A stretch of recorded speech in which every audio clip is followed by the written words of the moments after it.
Hi everybody, my name is Dr. Sohail and I'll be teaching you science and technology, ठीक है?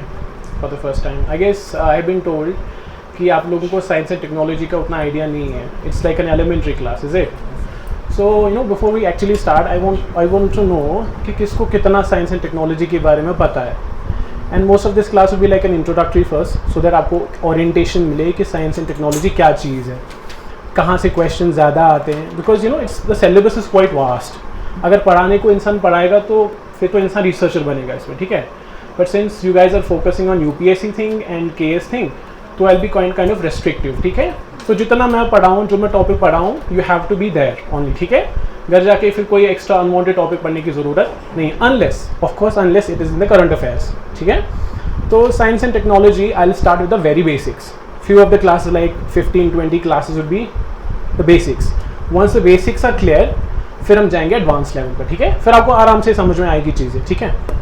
तो सबसे पहले मुझे जानना है किसको साइंस एंड टेक्नोलॉजी के बारे में ज़्यादा मतलब कितना पता है, बैकग्राउंड क्या है. पहले ये आर्ट्स ह्यूमैनिटीज से कितने स्टूडेंट्स है, ज़रा हाथ उठाएं. Cool.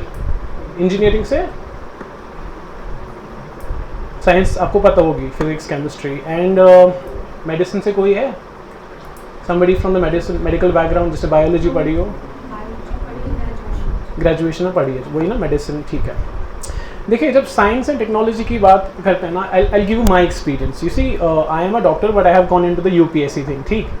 So when I started off with my the entire science and technology thing, I really did not know much. Guidance तब नहीं थी कुछ, तो मैं ना हैफ हैजर्डली जो भी मेरे को दिमाग में आता था मैं पढ़ लेता था, ठीक है. एनी इंटरेस्टिंग टॉपिक जो मेरे को लगता था मैं पढ़ता था. एंड आई वाज लाइक, मेरे को आइडिया रहता था कि since this is very interesting to me, probably UPSC वाले, जीकेएस वाले यहीं से क्वेश्चन पूछेंगे. एंड ऑनेस्टली जब मैंने पहला अटैम्प्ट दिया, I got really nervous in examination hall. I was like, biology, I am a doctor at the end of the day, क्या ही पूछ सकते हो. और फिर बायोलॉजी के क्वेश्चंस आए and I could not answer the questions. I flunked badly in science and technology, honestly speaking. फिर second year से ना मेरे को ओरिएंटेशन आई कि मेरे को एक्चुअली में पढ़ना क्या है, मेरे को कौन से टॉपिक्स स्किप करने हैं, कौन से टॉपिक्स वर्थ इट है, और कहाँ से क्वेश्चंस वो लाते हैं. And at the end of the day I realized कि उनका क्या रहता है, वो देखते हैं, उनका एक पर्सपेक्टिव है. मैंने देखा है यूपीएससी या जेकेएस का क्या पर्सपेक्टिव रहता है. वो उनको पता होती है कि मेडिसिन से ज़्यादा स्टूडेंट्स आएंगे नहीं. मतलब जो एमबीबीएस स्टूडेंट्स है उनका ठीक चल रहा है, मतलब they earn a lot of money anyway, so very really few students will enter this domain, ठीक. अब ह्यूमैनिटीज़ वाले बहुत ज़्यादा आएंगे. आधे बच्चे कैसे रहते हैं कि वो ग्रेजुएशन ही इसीलिए करते हैं, 3 साल की ग्रेजुएशन करते हैं फॉर दिस पर्पस कि 3 साल के बाद हमने क्या करना है, यूपीएससी जेकेएस में आना है, ठीक है. तो ये उनको पता होती है ये बात, उनको ये पता है कि ये वहाँ पे बायोलॉजी अच्छे से नहीं पढ़ेंगे, that is not their fault. Plus engineering का भी यही चक्कर है, उनको पता है कि maximum students come from where, engineering, because of the saturation, job unemployment and everything, unfortunately. So engineering वालों को तो बायोलॉजी का भी नहीं पता होती है ना. तो वो क्या करते हैं, if you see the papers, past papers, you realize कि उन्होंने फिजिक्स, केमिस्ट्री से बहुत कम क्वेश्चंस पूछे हैं. Have you gone through the papers last year के साइंस एंड टेक्नोलॉजी के, देखा कभी किसी ने, the booklet, the UPSC booklet thing, anybody? नहीं ना. देख लेना, आज घर जाना, take up the book and open up the book and you realize कि सॉरी, अब क्या हो गया इसको, okay, sorry, this is kind of a new thing to me, okay, so please bear with me. Biology से this thing, they have asked innumerable number of questions. कल मैं देख रहा था, बायोलॉजी से 70% क्वेश्चंस हैव बीन आस्क्ड.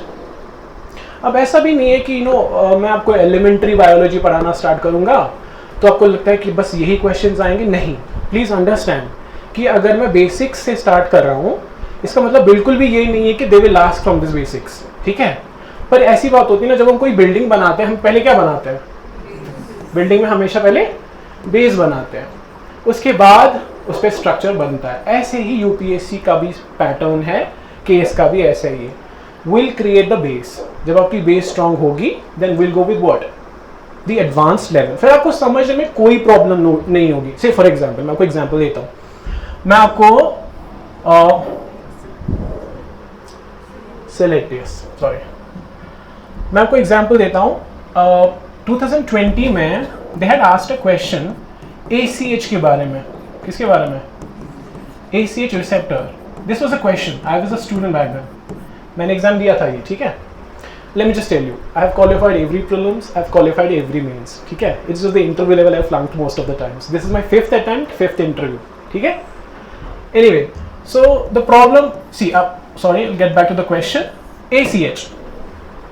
तो किसी को पता है ACH के बारे में? Anybody? ये जो ACH है ना, this is something, ये आपको basics बताएगा, ठीक है. ACH मेरे को पता है आज ACH का मतलब होता है acetyl choline. Acetyl choline, this is a receptor on human body. And क्योंकि तब कोविड की वो न्यूज़ चल रही थी, कोविड जब हमारे बॉडी में एंटर करता है वो सबसे पहले अटैक किसको करता है? ACH रिसेप्टर्स को. And they asked about ACH, ठीक है. अब बंदे को ACH तभी पता चलेगी जब उसको थोड़ा आइडिया होगा कि लंग्स में होता है, पैंक्रियाज में होता है, जो मैं बेसिकली एग्जॉस्टिवली नहीं पढ़ाऊंगा, ठीक है. मैंने पहले बोल के रखा है, एलिमेंट्री आपको समझ में आई, बेसिक समझ में आई, will go to the advanced. अब ये बात भी याद रखो कि बेसिक्स थोड़ा एक्स्ट्रा टाइम लेगा, ठीक है. You have to bear with me because basics में it will be like a painful experience because I go with the origin of life, that is our first chapter actually. उसके बाद will go with the bacteria like stuff, ठीक है. And then human physiology, उसमें 2 या 4 lectures eight maximum होंगे. फिर will go to the main science and technology, ठीक है. ये बात आपको समझ में आई. और दूसरी बात क्या है कि जब हम साइंस एंड टेक्नोलॉजी के सिलेबस की बात करते हैं, आपने सिलेबस देखा है? किसी ने साइंस एंड टेक्नोलॉजी का सिलेबस देखा है? जरा कोई खड़ा होकर बताओ मेरे को. आप बताओ, किसी को बताओ. या किसी ने तो सिलेबस देखा होगा ना साइंस एंड टेक का. मतलब you have, this is your first class of science and tech ना? At least I expect you to open up the syllabus at least. I want you to ask me questions regarding sir कैसे syllabus है, क्या हमें पढ़ना क्या नहीं पढ़ना. I want this class to be kind of interactive. Simple सी बात है. जितना इंटरेक्शन होएगी ना क्लास में उतना इंक्विजिटिवनेस आप में बढ़ेगा. देखो प्लीज़ आप एक बात समझो, जब हम ट्यूशन्स 11-12 के ट्यूशन्स लेते हैं, ग्रेजुएशन लेवल के ट्यूशन्स लेते हैं, वो ट्यूशन्स अलग है, यहाँ पे ट्यूशन्स अलग है. यहाँ पे मैं आपको फीडिंग नहीं करूँगा, ठीक है. एंड अगर मैं आपको सारा बताऊँगा, मैं आपको स्पून फीड करूँगा ना, वो आपका नुकसान है, ठीक है. मे बी मैं आपको इतने अच्छे टॉपिक्स बताऊँगा, इतनी एक्स्ट्रा नॉलेज दूंगा, इतने एडवांस टॉपिक्स दूंगा, आप बोलोगे सर तो बहुत ज़बरदस्त पढ़ाते हैं, ही इज़ वेरी इंटेलिजेंट और समथिंग. बट लेकिन जब आप एग्जाम में बैठोगे, मे बी आपका प्रीलिम्स भी निकल लेगा, ठीक है. You will be able to qualify the prelims. Mains में जब आप बैठोगे ना, आपको ये यूज़ करना है. वहाँ पे questions are no like graduation level questions. वहाँ पे क्वेश्चंस ऐसे सेट करते हैं ना कि बंदे को सोचना होता है. And you guys know how much time you will get एक क्वेश्चन को आंसर करने में? कितने? 8 minutes. You get 8 minutes to answer a question. और इस 8 मिनट में there is a competition with your fellow. He will write beautifully. आपको भी उतनी नॉलेज होगी, उसको भी उतनी नॉलेज होगी, but he will present in the right way, ठीक है. यही मैं बोल रहा हूँ कि आप लोगों ने सोचने की सलाहियत को इंक्रीज करना है, इंक्विजिटिवनेस. मैं फॉर एग्जांपल आज से ओरिजिन ऑफ लाइफ पढ़ाऊँगा, ठीक है. This is my topic. मैं बहुत बेसिक पढ़ाऊँगा, ठीक है. आपका क्या है कि आप घर जाओगे, आप सोचोगे इसके बारे में. If a question on origin of life would come, how should I deal with the question, what should be my introduction, what should be my the body and the conclusion, ठीक है. और दूसरी बात बहुत इंपॉर्टेंट, लोग अक्सर करते हैं ना, मैंने किया है, this is my personal experience. See ma'am, I have been a student of civil services, ठीक है. तो मैं अपनी एक्सपीरियंस शेयर कर रहा हूँ. पहले साल हमारा क्या रहता है कि भाई प्रीलिम्स निकल ले. कितने स्टूडेंट का ये आइडिया है, सच बताओ, हाथ खड़े करो, कि प्रीलिम्स निकलना चाहिए अभी, है ना. There are students, I am pretty sure, will be like कम से कम प्रीलिम्स निकल ले, मेंस का देखा जाएगा. भाई ऐसा नहीं होता है. It is not like that. Because prelims तो चलो ठीक है निकाल लेते हो, पर असली जंग मेंस के साथ है, ठीक है. तो साइंस एंड टेक्नोलॉजी का therefore, that was my point actually, science and technology का जो सिलेबस है ना, that is based on the prelims and mains. अब देखो कैसे डिफरेंसेस है. जो प्रीलिम्स का सिलेबस है वो बेसिकली बेसिक्स है, ठीक है. इट इज बेसिक्स, जिसमें मैं आपको 9th एंड 10th की साइंस एंड टेक पढ़ाऊंगा, ठीक है, जो हमारा पहला अप्रोच रहेगा। ठीक, जो मेंस है, well actually the questions will come from the main section. यहाँ पे सिलेबस यूपीएससी ने अच्छे से डिफाइन किया हुआ है, ठीक है। जैसे आई will give an idea, rough idea actually, आपको समझ में आएगा। देखो मैं थोड़ा करता हूँ।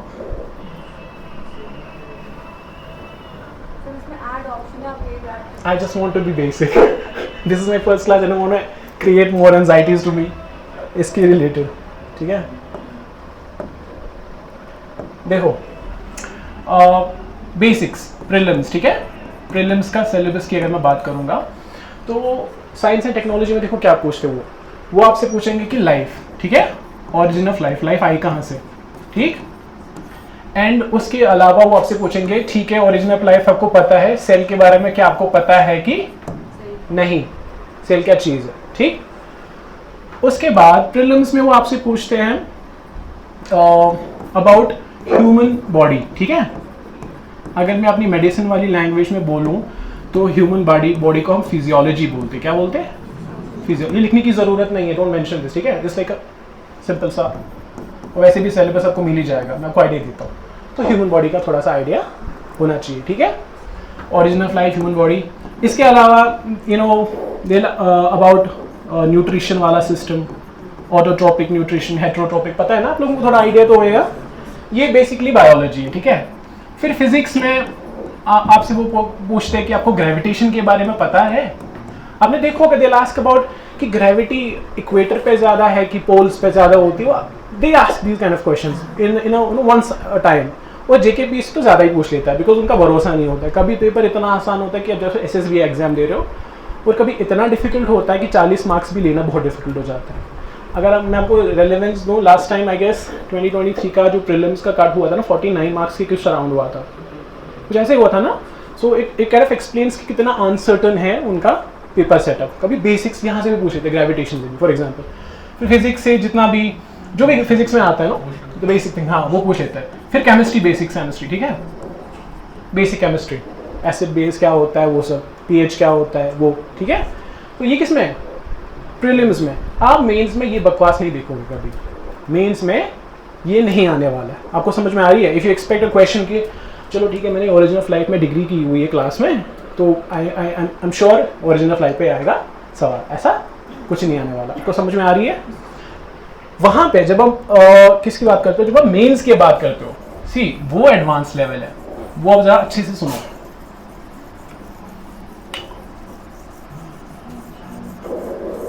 यार यू शुड, पता क्या, मैं I have travelled 100 kilometres to reach for the class actually. मैं कल हॉस्पिटल में था, पूरा दिन पूरी night, I slept 2 hours, literally 2 hours. और मुझे पता भी नहीं इसमें क्या है, ऑनेस्टली स्पीकिंग, ठीक है। Will get with the slide, and अगर थोड़ा सा इधर उधर हो जाता है ना, आज थोड़ा सा एडजस्ट कर लेना। अब देखो मेंस वाला, यहाँ पे प्लीज़ आप अच्छे से फोकस करोगे। और मेरी क्लास में देखो साइंटिफिक में क्या रहेगा, मैं कुछ टॉपिक पढ़ाऊंगा ना, मैं फिर मे बी उन सैटरडेज को I will keep a test, sort of a test. I will give like 4-5 questions, और मैं आपको एग्जैक्टली उतना ही टाइम दूंगा जितना किस में आता है, मेंस में। और जो आपको दिमाग में है ना, लिख लो, नो प्रॉब्लम व्हाट्सोएवर। ये क्योंकि आपको क्वालिफाई करना है, यहाँ की बेइज्जती नहीं होने वाली है। अब जितना भी गंदा लिखोगे ना, नो इश्यूज, लेकिन जब आप कॉन्टिन्यूसली लिखोगे ना, continuously at some point you will realize कि कहाँ कहाँ पे मिस्टेक्स हो रही है। Eventually you will get used to. जब आप मेंस देने जाओगे, आपको पता होगी कि मेरे को कैसे, कितने टाइम में इंट्रोडक्शन कंप्लीट करना है, कितने टाइम में मेरी बॉडी कंप्लीट होनी चाहिए, मेरे को फिगर्स बनानी कि नहीं, कंप्लीशन कैसे देना है मेरे को, ठीक है। मैं इसलिए बोल रहा हूँ कि जो मेरा पहला अटेम्प्ट मेंस का था ना, I qualified the mains unfortunately. मुझे याद है जब जीएस पेपर 1 था, GS paper 1 right, you know ना, उसमें 20 क्वेश्चंस होते ना, लास्ट की 15-15 के होते, ठीक है, from 10 question number 10 to question 20, ठीक है, इट्स 15 क्वेश्चन मार्क, ठीक है। मेरे को क्या हुआ, लास्ट 3 क्वेश्चन मेरे को छूट गए, 15, 15, 15, कितना हुआ, इट्स 45 रहा था। मैथ्स में मैं थोड़ा कमज़ोर हूँ, ठीक है, 45 मार्क्स मेरे को छूटे। मैं घर गया, मैं बैठा, अम्मी बोलती क्या हुआ, मैंने कहा फेल हो गया, और क्या हुआ, मेरा कुछ नहीं होने वाला है, मैंने 45 मार्क्स छोड़ दिए। यहाँ पे तो 1 मार्क्स से सिलेक्शन होनी है, बट GS1 में मेरे को 141 मार्क्स थे तब भी। आई was like how did I even get 141, that was because मैंने जो पहले 10 क्वेश्चन थे ना, मैंने इतने अच्छे से लिखा था, मुझे लगा था ये मेडिसिन वाला चीज़ है, मतलब वो I did the same thing, I was like उसको इम्प्रेस हो जाएगा, मैंने कितने अच्छे से लिखा है, but I flunked and I fail with 3 marks at the end. So it was all because of these 45. मेरे को 3 मार्क्स रहे क्वालिफाई करने के लिए, and it was all because of what 40. Then I was like नहीं, मुझे कुछ करना पड़ेगा, मेरे को ब्यूटी के साथ नहीं है, मेरे को कंटेंट एंड सही प्रेजेंटेशन देने, दैट्स ऑल. ठीक है, ये बेसिकली मेरे को बोलना था. अब जो मेंस का, अब जो साइंस एंड टेक्नोलॉजी मेंस है ना, यहाँ पे आपने थोड़ी एक्स्ट्रा मेहनत करनी है. इसमें देखो टॉपिक्स क्या है, सुनो अच्छे से. मेंस में आपको बायोटेक्नोलॉजी पढ़ना है. क्या पढ़ना है? और ये बायोटेक्नोलॉजी आपको तब समझ में अच्छे से आएगी जब आप बेसिक्स क्लियर करूंगा. ठीक है, अगर मैं पहले से बायोटेक्नोलॉजी स्टार्ट करूंगा ना, आप बोलोगे क्या बकवास हो रही है, फिर आप बोलोगे सर ये सिंगल स्ट्रैंडेड आरएनए क्या चीज़ है, डबल स्ट्रैंडेड आरएनए क्या बकवास है, डबल स्ट्रैंडेड डीएनए, आरएनए तो छोड़ा नहीं, अब डीएनए ने पकड़ा. ठीक है, ये मैस आपके लिए बन जाएगा. ठीक है, तो जब मैं आरएनए डीएनए अच्छे से थोड़ा समझाऊंगा ना, you like oh my gosh, ये तो कुछ भी नहीं है, it's like a very simple thing, cake walk. समझ आ रही है आपको? तो biotech is very important. Means में मोस्टली बायोटेक से क्वेश्चंस आते हैं. ठीक है, और ये बेसिकली न्यूज़ में आजकल होता है. मतलब कितनी चीज़ें बायोटेक्नोलॉजी न्यूज़ में, बताओ किसी को पता है कौन सी न्यूज़ आई है? खड़े हो जाओ कोई भी. न्यूज़पेपर पढ़ते हो ना आप लोग? पढ़ते हो ना? तो उठो कोई, आप उठो, कोई सा भी टॉपिक बोलो जो न्यूज़ में बायोटेक्नोलॉजी रिलेटेड था या आपको जो पता है. हाँ, किसी ने सरोगेसी बोला, वो इज स्टूडेंट. हाँ, सरोगेसी है ना, फॉर एग्जाम्पल बायोटेक्नोलॉजी से रिलेटेड सरोगेसी भी इन अ वे एक्चुअली. और यार जोर से बोलो. ये कौन बोला? आप बोले? हाँ, देखो स्टेम सेल्स. अब स्टेम सेल्स को के रिलेटेड आजकल न्यूज़ है, पता है ना? पता है किसी को न्यूज़ में स्टेम सेल के रिलेटेड न्यूज़ में है? अरे यार, क्लिनिकल ट्रायल्स का सुना है कभी? जो आजकल न्यूज़ में था कि यहाँ पे क्लिनिकल ट्रायल्स ठीक से नहीं हो रही है, मतलब इट्स ऑल अनएथिकल चीज़ें यहाँ हो रही है. छोड़ो, वो आगे पढ़ेंगे चीज़. और बताओ, मैं 2 घंटे की क्लास है ना शायद, आज 1:30 बजे तक की होगी. चलो और बताओ, और क्या न्यूज़ है? हाँ बताओ, कुछ पढ़ा होगा ना न्यूज़ में, कुछ भी, कोई idea? What? Genetic modifications. Genetic modifications, genetic modifications, ठीक है, आई अंडरस्टैंड. हाँ, सब ने सुना होगा लेकिन बोलेगा कोई नहीं. बीटी कॉटन सबको पता होगी लेकिन कोई बोलेगा नहीं. ये न्यूज़ में आजकल न्यूज़ में मस्टर्ड है ना, मस्टर्ड वाला जिसपे कंट्रोवर्सी चल रही है कि हमें नहीं करना है. इसको पढ़ा है ना सब लोगों ने? कोई आइडिया? बस मैं बता रहा हूँ ऐसे, ये तो हमें पढ़ना है एक्चुअली अच्छे से. ठीक है, तो व्हाट? Biotechnology very important. ठीक, एंड द नेक्स्ट, उसके बाद देखो मैंने सिलेबस देखा नहीं, मैंने पढ़ा हुआ है, सिलेबस मैंने पिया हुआ है क्योंकि 4 साल से तो इसी के साथ हूँ. ठीक है, उसके बाद डिफेंस के रिलेटेड कितनी सारी न्यूज़ है, और अब तो ये ज़्यादा रेलेवेंट है. क्यों? Why is it even more relevant? Because of the wars that are actually happening between Russia and Ukraine, Iran and Israel, the whole new scenario. People are predicting world war 3. So defence में questions आने हैं.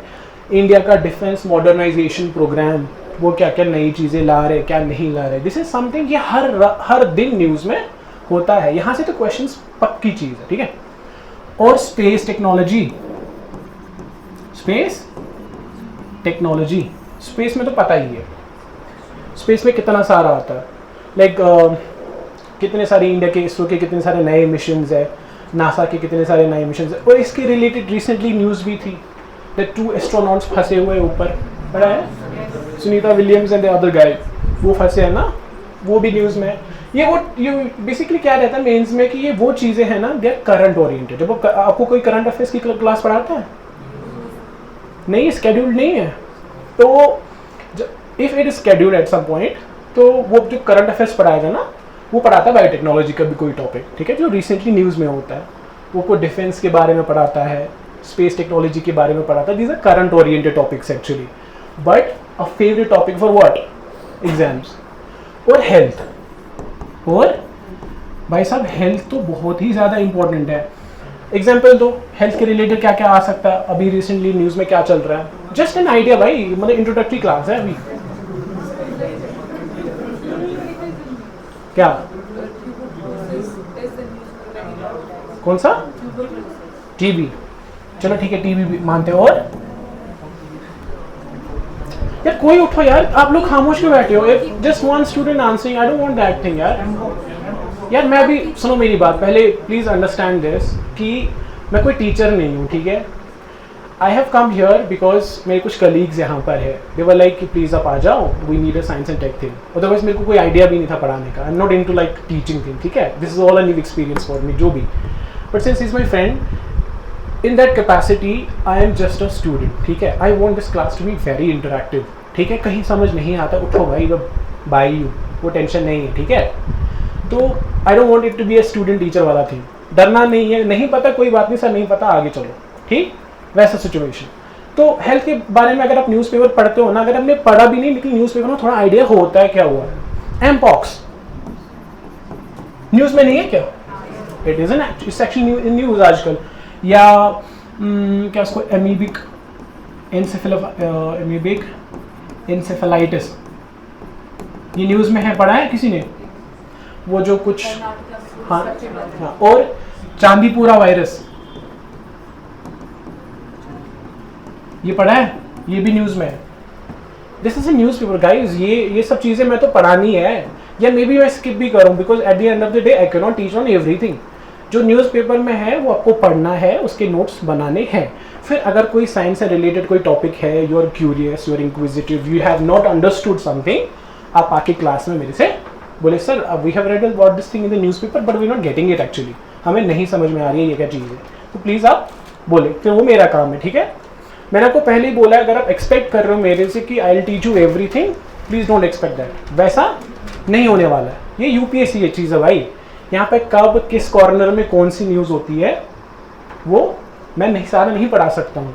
हाँ इतना ज़रूर है कि मैं आपको ओरिएंटेशन दे सकता हूँ, आपको प्रिपेयर कर सकता हूँ कि जब आप एग्जाम में बैठोगे आई विल मेक श्योर कि साइंस एंड टेक्नोलॉजी के related you will not be nervous. समझ आ रही है? A lot of students do get nervous. My first attempt, I was nervous. I don't want something like that to happen to you guys. समझ आ रही है?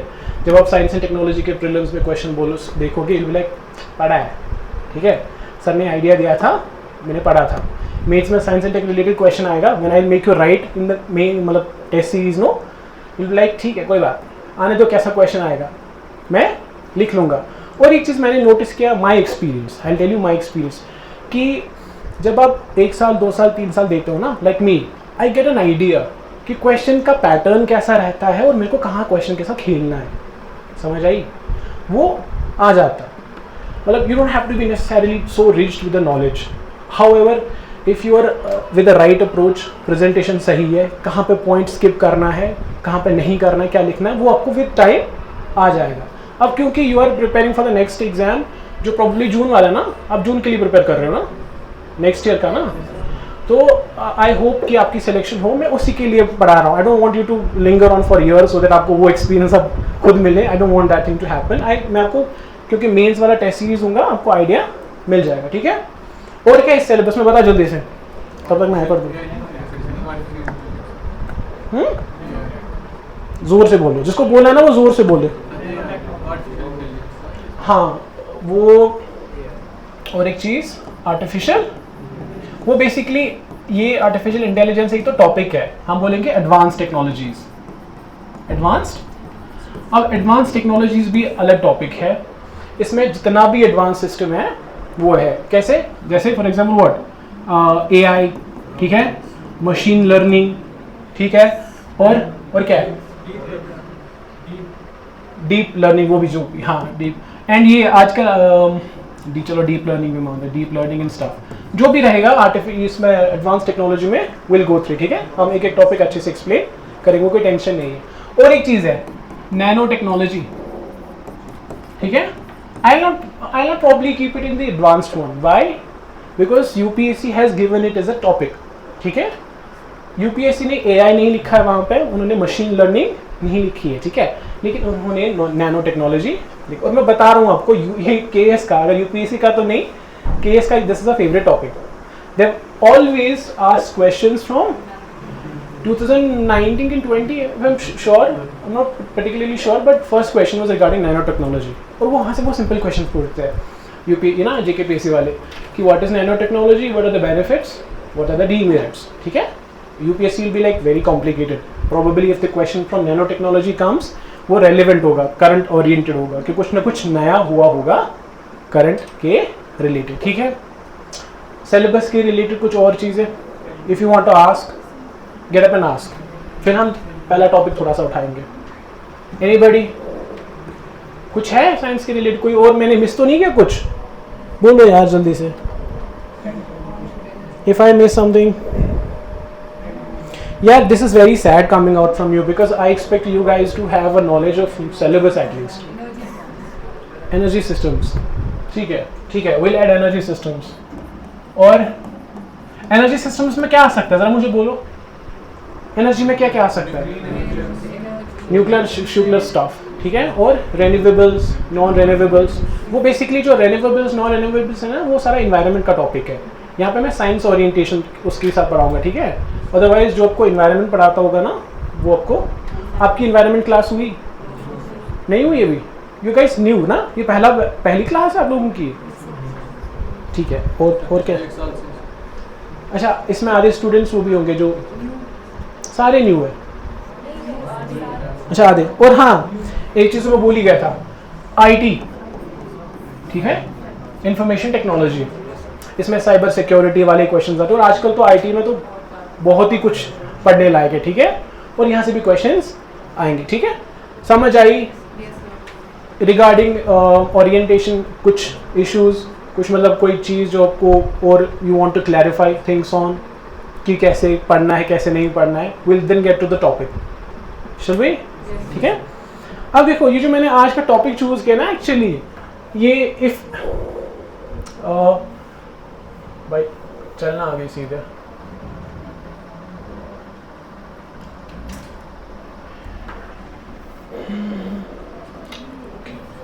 यहाँ से करना. ओके. Origin of life. बताओ भाई, क्या पता है आप लोगों को ओरिजिन ऑफ लाइफ के बारे में? किसी ने पढ़ा है कुछ इसके बारे में? Where did the life come from actually? किसने याद बोला? हाँ, खड़े हो जाओ भाई, नाम बताओ और बोलो क्या पता. क्या?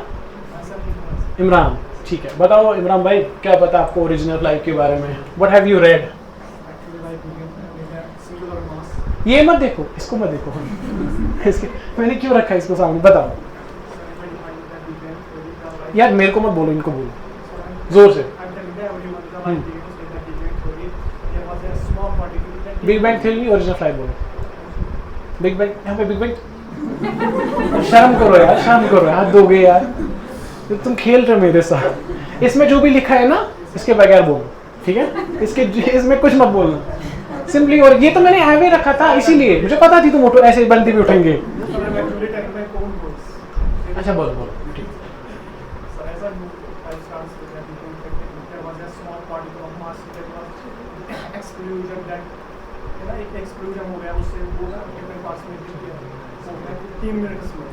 कितने में? 15 मिनट में? वाह क्या बात है. सही. अच्छा 3 मिनट्स में हुआ? मुझे नहीं पता थी ऑनेस्टली. ठीक है. फिर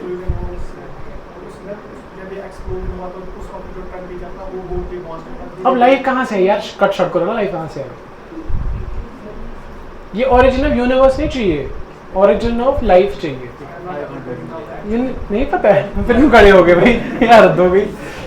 और बताओ, कोई किसी को पता है? बायोलॉजी स्टूडेंट कौन था यहाँ पे? ग्रेजुएशन आप थे ना? उठो बताओ जल्दी से. ग्रेजुएशन में बीएससी में पढ़े? ये नहीं है, ये सब चीजें नहीं है. वो तो आगे की बात है ना. पहले कहाँ से आई? पहला क्या था? Let me just rephrase a question. Let me rephrase a question if it is like very difficult for you guys. मुझे बताओ, सबसे पहले कौन सा चीज आया? रिलीजियस छोड़ो, अभी फिलहाल साइंस की बात करते हैं. ठीक है. बताओ, what would have been the first possible life on earth? क्या हो सकता होगा? मतलब what would have been there? चलो ठीक है, ये बंदा बोलता मेरे को सेल होएगी, सेल होएगी, ठीक है। एक बंदा बोला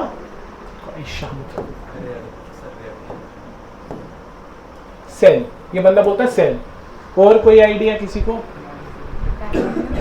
हाँ, so let's just put them into the cell thing, ठीक है। बैक्टीरिया, हाँ, फिजिक्स नहीं पढ़ रहे, बायोलॉजी पढ़ रहे, ठीक है। तो इलेक्ट्रॉन बना क्या, मेरा क्वेश्चन है बना क्या? See, you're talking about non-living stuff. No, you're talking about physics. I'm talking about. Please understand. Please understand. I am talking about living things. Anything which is not living, I don't want that kind of an answer. जैसे इस बंदे ने बोला cell होएगी, cell is actually a living thing, ठीक है। कुछ इससे भी स्मॉल हो सकता होगा क्या पास में जो बना होगा, या कोई तो बोलो। किसी ने क्या बोला? Genetic material, somebody said genetic material. Okay, genetic material. Well actually कहीं ना कहीं ये भी सही है, कहीं थोड़ा सा 50% गलत है, because genetic material is itself a very complex thing, ठीक है। ये कोई सिंपल सी चीज़ नहीं है। जोर से बोलो ना, डर क्यों रहे हो, बताओ। चलो ठीक है, anyway let's just get into the thing. देखो, when I talk about the अब सुनो अच्छे से, ठीक है। Now please listen to me. When I talk about the origin of life, let's try to understand it logically, ठीक है। जैसे कि इस बंदे ने बोला पहले यूनिवर्स आया, there was a big bang, ठीक है, फिर अर्थ बनी, and I probably think that सबको पता होगी जब अर्थ बनी it was a very hostile environment, ठीक है ना। मतलब जब पहली बारी अर्थ बनी, if we go with the basics, science बोलता कि टेम्परेचर बहुत ज़्यादा हाई था, temperature was very high, plus the atmosphere was different than it is today. जैसे कि आज नाइट्रोजन है, there is oxygen today, but back then there was no oxygen. There was a compound like methane was there, CH4. There was ammonia, NH3. These elements were there. तो एक बात तो बहुत clear होती है यहीं पे कि जो भी लाइफ हुई होगी back then, it must have been different than it is today. Is it right? क्यों? Because most of the animals or even the plants for that matter, they consume what? Either carbon dioxide or oxygen, which were both absent in back then, in the past, ठीक है। So then we come to a very important question: what kind of life would have been there back then? ठीक है, अगर पहला organism आया होगा, at least we are sure कि oxygen तो नहीं होगा, it must be different, ठीक, it must be really different, and वो ऑर्गेनिज्म डेफिनेटली ये वाला कुछ यूज कर रहा होगा। It could either be he is using whatever, जो भी मीथेन और अमोनिया फॉर लिविंग, ठीक है, ठीक है, ये बात समझ में आई। And actually when we see through explorations, we believe we have found an organism जिसको बोलते हैं आर्की बैक्टीरिया। लिख लो ये, आर्की बैक्टीरिया, ठीक है। Archie bacteria is a specific kind of bacteria, ठीक है। इसको आर्की क्यों बोलते हैं? आर्की पता क्या होता है? आर्की मीन्स ओल्ड, ठीक है। इसका जो लाइफ सिस्टम है, the way it survives, the way इसका जो लाइफ प्रोसेसेस है, इसका जो इंटायर लाइफ प्रोसेसेस जो इसके है ना, they are absolutely old. What? They are too old. So probably if we were to ask ourselves what could possibly the first candidate for the life would be Archaebacteria. पर वहाँ भी problems आ जाती है, बताओ कहाँ पे? The first thing, okay, we were like, ठीक है, Archaebacteria is a candidate, we will select Archaebacteria. We named, in fact, if we even named him Archaebacteria, it's an old bacteria. It's not even close to the same bacteria जो आज हमारे पास है. आज के bacteria are kind of very advanced ones, ठीक है? But this guy बहुत primitive है actually, ठीक है? And we were like sure, ठीक है, आर्कीबैक्टीरिया। पर प्रॉब्लम्स यहाँ पे स्टार्ट किया। फर्स्ट थिंग कि आर्कीबैक्टीरिया ज़्यादा से ज़्यादा इफ एट ऑल 300 से 400 डिग्री के टेम्परेचर तक रह पाता है, ठीक है। a maximum of around 200-300 degrees of temperature. ठीक है, समझ आई? But when we talk about the earth in context of earth, when you read geography, you'll realize कि 300-400 temperature is relatively very less. earth में बहुत ज़्यादा temperature था. So it's pretty sure not even the archibacteria was there. Must have been something else. ठीक है, that is something अब हम पढ़ेंगे. अब देखो, we'll get to what exactly was the first organism. Let's keep it actually a curious thing for now. ठीक है, when we complete this chapter you will get to know कि पहला organism कौन था. ठीक है, आगे चले हम. देखो ये यूनिवर्स छोड़ो इसको. we'll talk about nebular hypothesis. हाँ, ये आपको पता है ना, I've already told you what कि earth is some 4.5 billion years old. ठीक है, अब देखो सबसे पहले जैसे कि मैंने आपसे the first thing that I asked when I started off the chapter, I told you guys tell me what would have been the first organism, right? मैंने ये बोला ना, तो it was like a curious question to all of you. Must have been the scientists back then, they must have asked the same questions to their own selves कि what would have been the first organism. और जब ये सवाल उठता है science fraternity में तो theories आना स्टार्ट हो जाती है. ठीक है, you know different scientist come up with their own conclusions, अपनी ओन थ्योरीज होती है. जैसे कि if you have an idea theory of evolution या जितनी भी आगे हम थ्योरीज पढ़ेंगे, तो ओरिजिन ऑफ लाइफ के रिलेटेड थ्योरीज का मतलब ये, it's called theories. Why is it called theories? Because we don't have any conclusive, we don't have any conclusive proof. और कौन 4.5 बिलियन ईयर्स पीछे जाएगा to find out the actual organism. ठीक है, hence it's called as theories. ठीक है, I will make it fast because it's not relevant to your, ठीक है, एग्जाम. तो theories attempts were made initially to try and find out what would have been the first organism. ठीक है, idea यही था कि पहले देखें कि ऑर्गेनिज्म आया कहाँ से. And the first theory that came was theory of special creation. Theory of, कभी सुना है? The theory of special creation is actually एक logical consequence. Those scientists who were kind of religious people, because scientists तो कभी religious भी हो सकते हैं ना भाई. जैसे मेंडल था, if you have heard the name of Mendel, he was actually a pastor. ठीक है, तो theory of special creation क्या बोलती कि you know life came because God made life. Simple as that. We don't have any proof. We can go back to 4.5 billion years back and find actually what would have been the first organism. So let's just make it very simple. For them it was like it is all a creation of God. अल्लाह ने या जो भी ब्रह्मा ने हिंदू में जो भी whatever they call him, ठीक है, तो God created the entire human beings or animals whatever is there, so there is nothing, इससे अलावा कुछ है नहीं. तो if anybody else has a proof, दो they knew actually कि कोई proof आने से रब कहाँ कोई बोल सकता है कि पहला ऑर्गेनिज्म कौन होएगा. ठीक है, so with this theory of special creation the idea was simple, it's all religious. ठीक है, special creation नाम ही है. special means where God intervenes himself. ठीक है, content पे मत जाओ. ठीक है, content पे मत जाओ, that is not relevant. उसके बाद अब इसकी कोई scientific basis है कोई scientific basis इसकी? Can you prove the theory of special creation? It will hence remain always what? A theory. It is for academic curiosity. एक term है, क्या बोलते हैं उसको? Academic, वो क्या होता है academic curiosity? मतलब ठीक है, academic curiosity का मतलब होता है जो रिसर्चर्स होते हैं वो ये लोग पढ़ते हैं, उनको बेसिक से स्टार्ट पढ़ना होता है तो वो ये थ्योरी भी पढ़ लेते हैं. ठीक है, उसके बाद जो दूसरी थ्योरी है विच इज काइंड ऑफ थोड़ा सा more relevant, it is called cosmozoic theory. ठीक है, लिखो मत, इट इज नॉट नीडेड, ये एग्जाम में नहीं है. जहाँ जहाँ पे मैं बोलूँगा लिखना है वहाँ पे लिखोगे. ठीक है, so second theory is what? Cosmozoic theory. बता कॉस्मोजोइक वर्ड का क्या मतलब है? एनीबॉडी? कॉस्मो क्या मतलब? कॉस्मो का मतलब है यू नो द कॉस्मोस. हाँ, and जोइक is life. So life must have come from outside. It must have come from outside. In fact, this theory is still relevant because we still believe कि you know aliens का concept हमारा अभी भी चल रहा है. So this theory is still relevant to the understanding कि maybe there is a good possibility कि life must have come from may have come from, not must, may have come from somewhere else. और जब पहली बारी earth बनी because of the big bang thing, जब सब big bang से आया, लाइफ में भी कहीं और से आई होगी।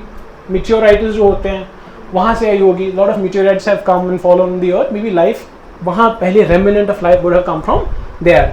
फिर वहाँ से लाइफ सिंपल से कॉम्प्लेक्स बनी, जो आज हमारा इतना सारा कॉम्प्लेक्सिटी ऑफ लाइफ है, वो कहाँ से फिर इवेंचुअली बना होगा। This is what cosmozoic theory. अब पैनस्पर्मिया वर्ड आपने देखा होगा, यू माइट हैव नोटिस्ड, आप लोगों को दिख रहा है वहाँ से पीछे से, ये मैं इसको मैं थोड़ा और बड़ा कर देता हूँ, ये थोड़ा आगे आ जाना भाई लोग।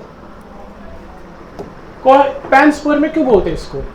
बिकॉज यू नो एक आइडिया इसमें ये भी है कि चलो ठीक है, आप लोग बोलते हो कि life must have come from other parts of the universe, but since universe back then was very hostile, higher temperature, higher pressure conditions, जो भी, नो लाइफ, तो अगर लाइफ को सर्वाइव करना था तब, if life must have survived, there must have been some mechanism for the life to survive. कुछ ना कुछ रेजिस्टेंट चीज़ें होंगी जो उन कंडीशंस के बगैर भी रह पाती होगी।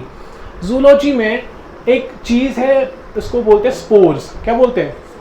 जब आप प्लांट्स अगर किसी ने पढ़े होंगे ना, स्पोर्स वैसी चीज़ें होती हैं ना जो बहुत रेजिस्टेंट होती है टू द एक्सटर्नल एनवायरनमेंट, वो टेम्परेचर को बहुत बर्दाश्त करते हैं। Say for example some of the spores में can survive at a temperature of around 200 भी, 300 भी, ठीक है। तो एक क्रूड आइडिया था कि मे बी उस टाइम लाइफ आई होगी from external environment, from other universe, but in the form of what? Spores. Because crude knowledge थी साइंटिस्ट को कि जो स्पोर्स है वो रेजिस्टेंट है to temperature, so let's just put spores there, ठीक है। ये समझ में आई? आगे चले। अब उसके बाद थ्योरी ऑफ कैटास्ट्रोफिज्म। थ्योरी ऑफ ये क्या है? ये भी sort of special creation theory है, ठीक है। देखो मैं इसको इसलिए जल्दी पढ़ रहा हूँ बिकॉज ये इंपॉर्टेंट नहीं है, ठीक है। इसको सुनो, थोड़ा सा याद रखो, भूल जाओ, ठीक है। ये रेलेवेंस इसके लिए, लेकिन आगे मैं फिर एक्चुअली क्यूरियस क्वेश्चन पे आता हूँ कि लाइफ कहाँ से बनी। थ्योरी ऑफ कैटास्ट्रोफिज्म है ना, कैटास्ट्रोफिज्म वर्ड पता है ना इंग्लिश में क्या, किसको बोलते हैं? डिस्ट्रक्शन, ठीक है। थ्योरी ऑफ कैटास्ट्रोफिज्म बोलता, अगर हमारे इस्लाम में भी आप देखोगे ना, मतलब Allah has said in Quran so many times that I have destroyed nations, है ना।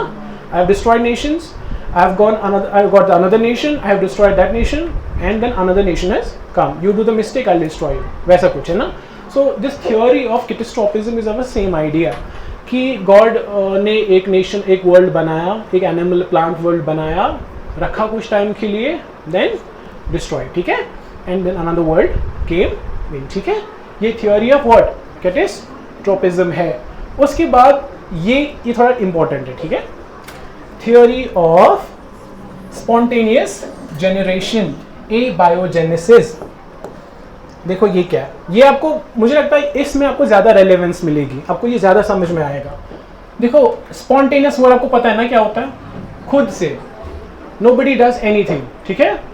एंड abiogenesis, जब आप वर्ड ए देखते हो ना साइंस में, ए का मतलब होता है नॉन, नहीं, ठीक है। Bio life, genesis means production, formation.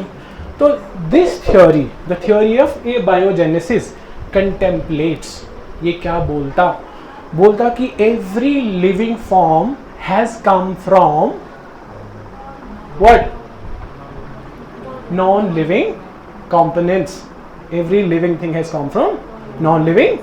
There is no concept whatsoever कि एक लिविंग ऑर्गेनिज्म ही क्या दूसरे लिविंग ऑर्गेनिज्म को जन्म देगा, ठीक है। एंड बेसिकली अगर मतलब if we were back then, जब ये थ्योरी आई, probably we would have understood and concurred with this theory. क्यों? बिकॉज हम लोगों ने भी सोचा होगा कि देखो भाई, अर्थ तो तब बहुत खराब थी, तब तो ऑब्वियसली कोई लाइफ थी नहीं, तो अगर पहली लाइफ आई होगी must have come from where? Non living, because पहले लाइफ तो थी नहीं कहीं पे। If life had come for the first time, it must have come from non living. मतलब it sounds kind of logical actually, है ना। एंड जब हम आगे पढ़ेंगे विल रिफ्यूट द थ्योरी, आगे ये क्यों गलत है। बट हाँ इतना तो है भाई कि ये थोड़ा सा स्पेशल क्रिएशन से, कैटास्ट्रोफिज्म वाली थ्योरी से, जो भी, उससे तो बहुत ज़्यादा एडवांस्ड है, ठीक है ना। ये समझ में आई? इसका जो प्रोपोनेंट था ना वो एरिस्टोटल था, एरिस्टोटल का, वो बोलता कि नहीं यही सही है। और एग्जाम्पल्स में अगर आपको दूंगा ना, यू बी लाइक कन्विंस्ड। जैसे कि कभी हम शुगर के पार्टिकल्स घर पे होते हैं ना, ऐसे ही छोड़ देते हैं, 2 दिन के बाद वहाँ पे क्या होती है, 2 दिन छोड़ो एक आधे घंटे के बाद क्या होता है वहाँ पे, चींटियाँ होती है ना, आंट्स होती है ना, या कुछ जब कुछ लीव्स डेब्री गिरते हैं जो मैंने यहाँ पे मेंशन किया हुआ है, वहाँ पे भी अगर आप देखोगे 5-6 दिन के बाद वहाँ से छोटे छोटे कीड़े मकोड़े होते कि नहीं। तो I guess when it's right, ये तो सही है। फिर सॉल्ट या सॉरी शुगर क्या है, it's a non living component, and what come from it, an ants, so it's a living, it's a theory then।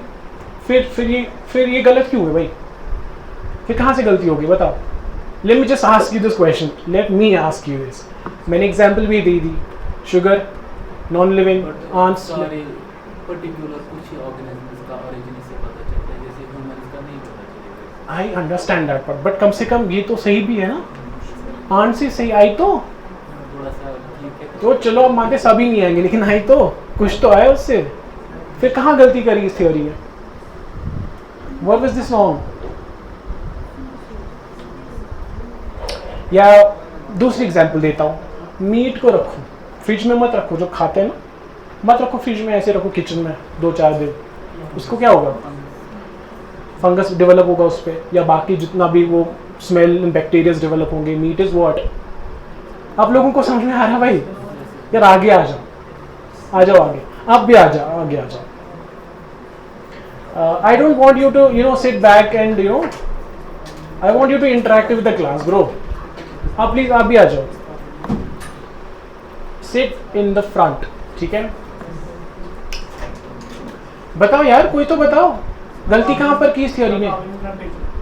Temperature is the problem, चलो you are getting somewhere actually. So this guy says कि you have to have a rightful conditions for something to come. He says that, जैसे मैंने fridge की example दी, I modulated my physical environment. अगर मैं meat को fridge में रखता हूँ, that I have created a certain kind of temperature, there will be no living organism. So what therefore follows from this is कि if any living organism has to come from a non-living component, there must be some kind of physical environment around it, ठीक है। So a living organism will not simply spontaneously arise out of anywhere, out of non-living component। समझ में आ रही है आप लोगों को। So unless there are particular physical atmospheric conditions, environmental conditions you provide, यहीं से तब जाके कोई लिविंग बनेगा, ठीक है। सो दैट वाज, और पता क्या इसको रिफ्यूट किस बंदे ने किया, I tell you, I guess Louis Pasteur, नहीं Francisco Redi was this guy, क्या नाम था इसका, फ्रांसिस्को रेडी, लिखने की कोई जरूरत नहीं है, don't write it, they will not ask this question. Francesco Redi was of the guy, भाई साहब ये बकवास हमने नहीं सुनिए, let me prove you guys are wrong. This guy is called a father of experimental biology, I guess. ठीक है, because he was a person who started off with an experiment. In order to refute the theory, he did an experiment. जिससे ये theory कहाँ चली गई, dustbin में, ठीक है। So what he did was कि उसने I have the picture, I guess. हाँ ये देखो ना, what he did was he put some of the material in the flask, I guess, ठीक है, मीट फ्लास्क में, और एक फ्लास्क को क्लोज किया अच्छे से और एक फ्लास्क को ओपन रखा। कुछ दिन के बाद he saw that and he showed it to the people, those who were the proponents of the theory, जो बोल रहे थे कि ऐसा होता है। से बोला देखो ये जो मेरी फ्लास्क बंद थी वहाँ कुछ नहीं बना, even that was a non living component था ना, मीट था उसमें, वो नॉन लिविंग ही था। और जिस फ्लास्क में जो फ्लास्क मैंने ओपन रखी थी उसमें माइक्रोब्स, इंसेक्ट्स वो आए, ठीक है। सो ही सेज कि it is not actually the thing about non living things make up a living, it's more about what is around the non living thing, जहां से चीजें, you have to have a right atmosphere, right environment for something to come out, ठीक है। तो spontaneous वाली बात तो है ही नहीं। And since there are other possibilities there also कि we can modulate our physical conditions and we can get a different kind of organism, therefore this theory is actually discarded। समझ आई, आगे चलते हैं। अब बताओ फिर कहाँ से theory of biogenesis। now this is the actually correct version of the theory, ये आज accepted है, theory of जेनेसिस, और ये थ्योरी दी थी लुई पास्चर ने। किसने? He did actually an experiment to clarify this thing, Louis Pasteur. अब यहाँ पे if you see the figure here you will notice कि एक फ्लास्क को उल्टा रखा था, एक फ्लास्क को खड़ा रखा था। जिसको उल्टा रखा था बैक्टीरिया कुड एंटर इट, ठीक है। अब द थिंग इज, देखो इसे कैसे एक्सप्लेन किया था इसने, लुई पास्चर ने बोला with this experiment that when I keep the flask tilted the bacteria enter it, they get an access to the flask. Bacteria you cannot see actually unless you have a microscope. So the bacteria enter it, and if there is a non-living component, they modulate the environment, and living component comes out of it. But if you keep the flask upright and sterile, nothing will come. You are not letting the microorganisms enter the flask. समझ में आ रही है आप लोगों को? Everybody is understanding जो मैं बोल रहा हूँ, ठीक है? So this was the theory of biogenesis. The theory says that living components come from where? From the living. He created. नहीं, the way he kept the flask tilted means ये जो आप देख रहे हो ना, ये जो end है, it must have an access to open environment. यहाँ पे it must have been sterile, इसका जो access होगा वो sterile होगा। आपको समझ में आ रही है? अब theory of biogenesis को क्यों बोलते हैं? लुईस पास्चर ने डेमोन्स्ट्रेट किया कि ये माइक्रो ऑर्गेनिजम्स थे। There were actually the microorganisms जिनकी वजह से बाकी इंसेक्ट्स बने, ठीक है। So life comes from, if I right it actually what should I right, क्या लिखूं मैं? लाइफ कम्स फ्रॉम लाइफ, ठीक है, बात खत्म, ठीक है।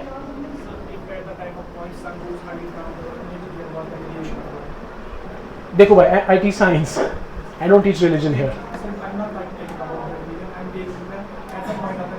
Maybe some move away from the earth, they create the water creation and the existing. Maybe, may not be. It's just a theory, bro. मतलब in the starting, I said कि it's a theory. These are all theories. We don't have any conclusive proof. देखिए आप इस बात को समझो, when I talk about the origin of life, we are not sure about anything as of now. ठीक है, हमें नहीं पता है. Probably why we still have what? Theories only, ठीक है। However, जो आगे मैं पढ़ूंगा ना कि basically it was the proteins and the RNA that came initially, मैंने curiosity यहीं पे खत्म कर दी, ठीक है। तो at least उसका हमें proof है कि RNA came, ठीक है। That was actually the starting, the tipping thing, ठीक है। उतना हमें पता है because we have done the experiments, we have found. Otherwise, all of these theories are just theories and possibilities बहुत सारी हो सकती है, ठीक है। It's not, let's not be skeptical about this whole thing. Let's just keep the things open कि there can be many other possibilities for the life to arise, ठीक है। चलो आगे। अब देखो ये थोड़ा आपको पढ़ना है बिकॉज यहाँ से क्वेश्चंस कभी कभी पूछ लेते हैं, कभी कभी। तो यहाँ मैं आपको सबसे पहले लाइफ का आना, ये वाला देखो, लाइफ कहां से आई। अब let's get to the basics and will finish it up, ठीक है।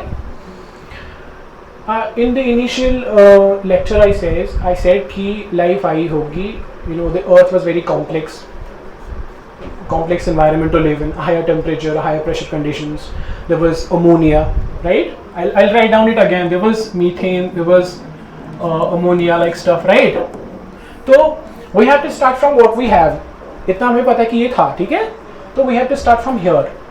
सबसे पहले ये क्या बोलता कि it must have been simple inorganic material. Simple inorganic material. देखो क्यों मैंने इनऑर्गेनिक का नाम बोला। जब हम कंपेयर करते हैं केमिस्ट्री में inorganic stuff and organic, we realise कि ऑर्गेनिक रिलेटिवली बहुत कॉम्प्लेक्स होते हैं ना। Say I say carbon complex है, सिंपल कार्बन कॉम्प्लेक्स है, या कार्बन नहीं बोलेंगे हम, कुछ और फॉस्फोरस, ठीक है। ये कॉम्प्लेक्स क्या आरएनए कॉम्प्लेक्स है? Which of the two is more complex? RNA. Sounds like RNA is complex because it's a genetic material. It's a combination of many other things. Phosphorus is as it is. ठीक है? So and plus हमारे पास उस time inorganic material की availability थी. It's a non-living component. We must have some kind of elements back then. Carbon था, hydrogen था, nitrogen था, these are all what? These are inorganic stuff, right?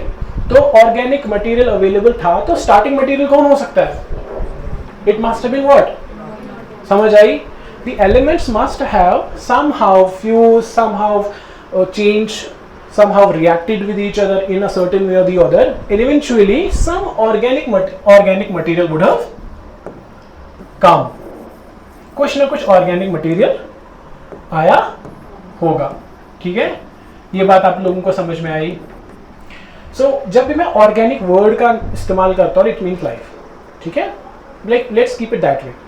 Organic का मतलब eventually life will come. From organic what would come? Life. Let me repeat it if you have not understood. I said कि back then what must have been present would be what? Was inorganic stuff. ठीक है? And inorganic stuff must have reacted some way. I'm not sure how. Must have reacted some way in all the complex ways that are there in millions of years, and would have resulted in what? Organic compound or an whatever it is, but organic thing. And organic stuff itself must have done something over a course of time to produce a life. ठीक है?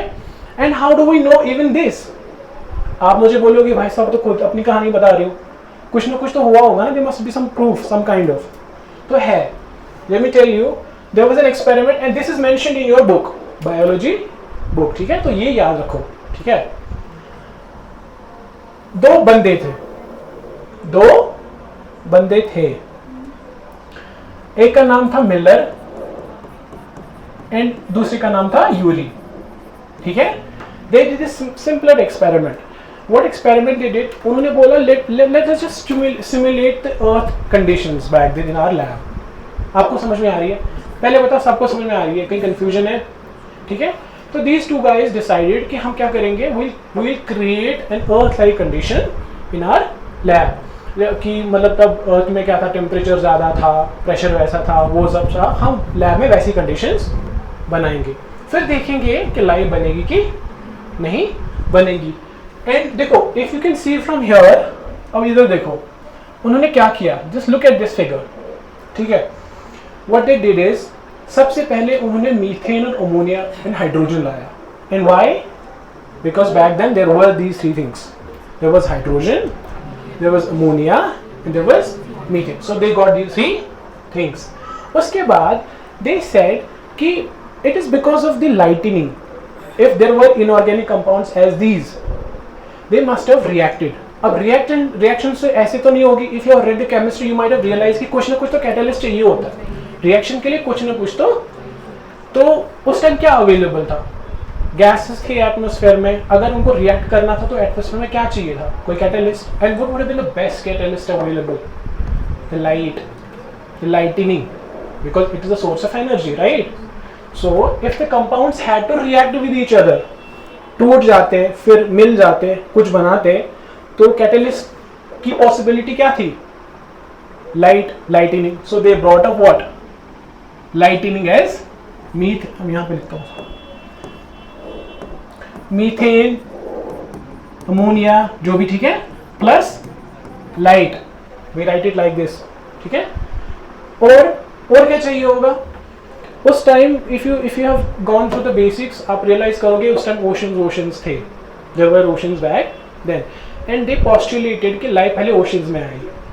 Life पहले कहाँ पे आई? So they therefore created what? Hot water. पानी भी दिया. ठीक है? To simulate what? Oceanic conditions. ठीक है? चलो ठीक है, मैंने आपको पानी दिया, ये क्या है? This is ocean. ठीक है? उसके बाद थोड़ा पर ये हॉट वाटर था. ठीक है? Ocean was hot. Why was ocean hot? भाई टेम्परेचर ज्यादा था उस टाइम. ठीक है? हाँ, चलो. And they found that organic compounds were actually formed. Organic compounds did कम. समझ में आई? Have you guys understood? Now this was a conclusive proof. Now they can say कि नहीं ऐसा हुआ होगा. Some inorganic compounds must have reacted with each other in the presence of sunlight, in the presence of ocean, water, and organic compounds eventually came. ठीक है? अब इस experiment में और क्या डिटेल है? Nothing. That's not something you need to worry about. हाँ, कभी यूरी मिलर की रेफरेंस अगर आप सुनोगे, you now know की रेफरेंस किसके related? It's about producing life from where? Inorganic compounds. ठीक है, आगे चले. अगर ये समझ में आ गई होगी. अब देखो, अब मैं अपने सबसे फेवरेट टॉपिक पे आता हूँ. ये काइंड ऑफ रिलेटेड ही है. देखो अब हमें क्या बना, और क्या बनाया हमने? ऑर्गेनिक, कोई organic compound. Do we know which organic compound is this? We do not know. बना कुछ? We do not know. But चलो लेट अस सपोज कि ये ऑर्गेनिक कंपाउंड लाइफ बनाएगी, ये कुछ लाइफ बनाएगी. वो जो लाइफ बनेगी उसकी भी कोई क्वालिटी होनी चाहिए. ऐसा नहीं कि लाइफ बनी वो मरा बात खत्म. You know it would have been a very big loss कि इतनी मेहनत की अर्थ ने, जिसने भी ये सब बनाया, फिर लाइफ बनी, late for some years, died and बात खत्म. वैसी लाइफ नहीं होगी. इट्स प्रीटी श्योर वैसी लाइफ नहीं होगी. जो पहली लाइफ बनी होगी it must have been very peculiar. उसको एटलीस्ट इतनी क्वालिटी तो होगी कि वो खुद को उससे और लाइफ बन सकती थी. पर ये भी नहीं कि वो ह्यूमन होगा तो रिप्रोड्यूस करेगा, लाइफ बनाएगा. ऐसा कुछ कॉम्प्लेक्स था नहीं. ऐसे रिप्रोडक्शन का तो कॉन्सेप्ट था नहीं. तो whatever organic compound must have been formed must have a self replicating quality. समझ आई? ये आपको समझ में आई? व्हाट डिड आई से? It must have what? A self replicating quality. देखो यहां पे समझो एक बात.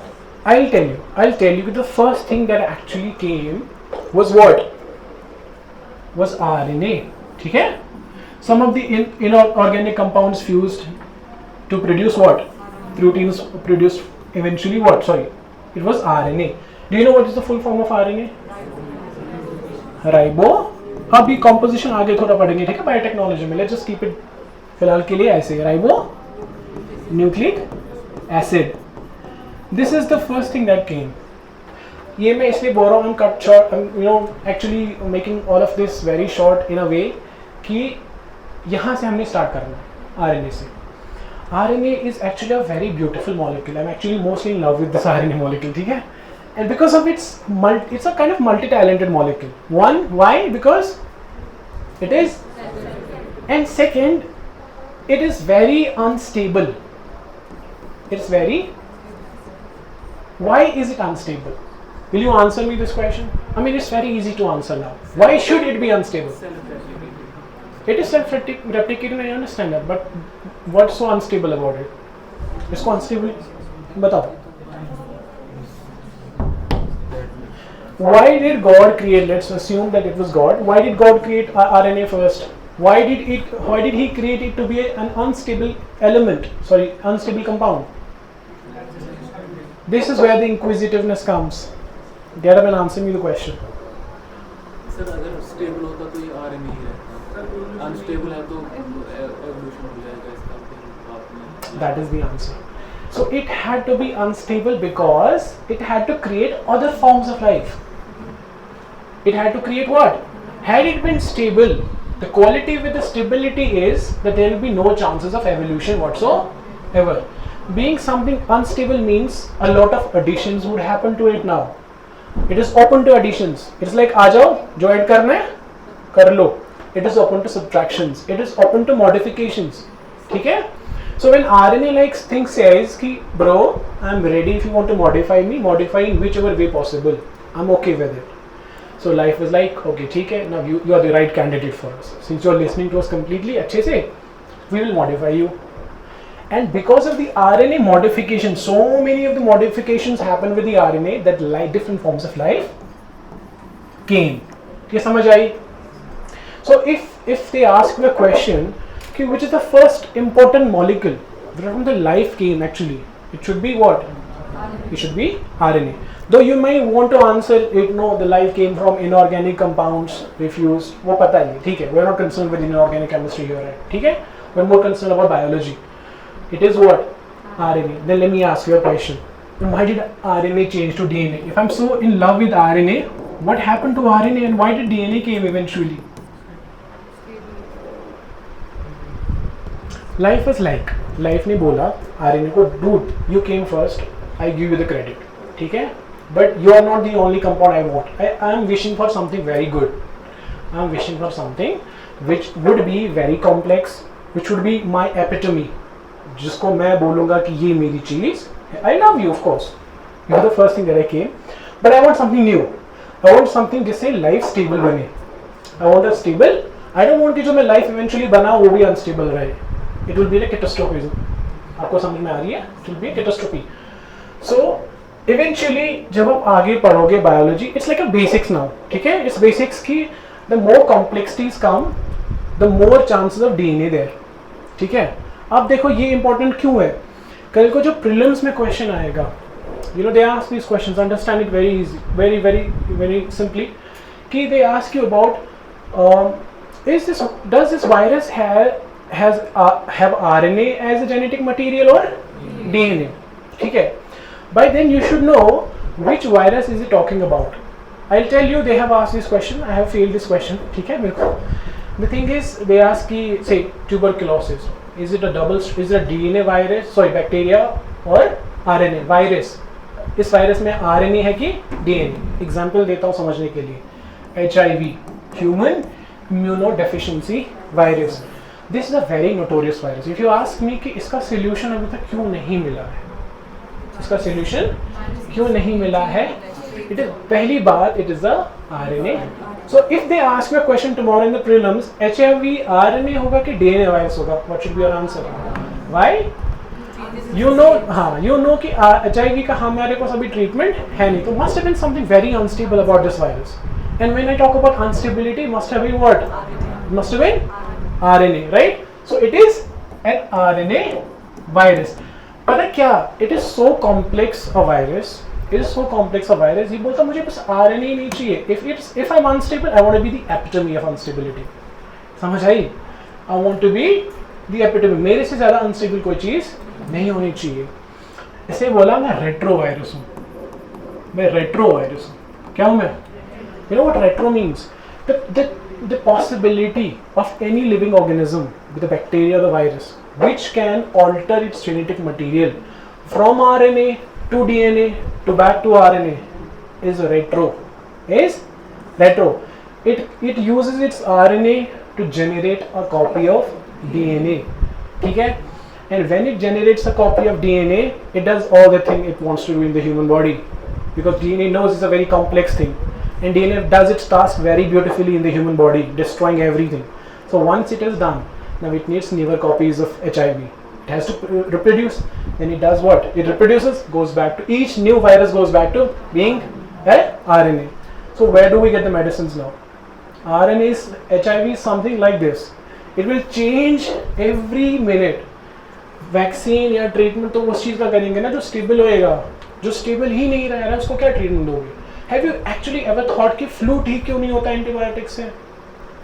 जुकाम वो क्यों नहीं ठीक होता? इन्फ्लुएंजा क्यों नहीं ठीक होता? Because that too is an RNA virus actually. समझ में आ रही है?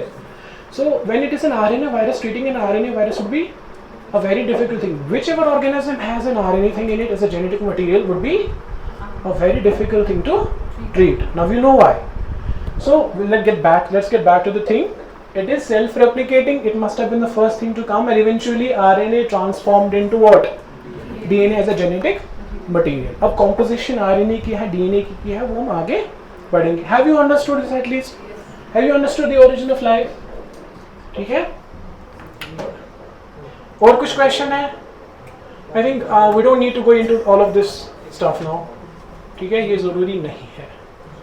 हाँ, I was talking about archibacterial tool ना, और बैक्टीरिया से मैं पढ़ूंगा ना, प्रोकैरियोटा, Eukaryota. I guess I'll cover this topic in cell. ठीक है, जब मैं सेल पढ़ाऊंगा ना तब हम what is prokaryotic cell and what is eukaryotic cell, तब हम अच्छे से पढ़ेंगे इसको. Okay, life originated. It's all the same thing, RNA world. ठीक है, so the previous world was what?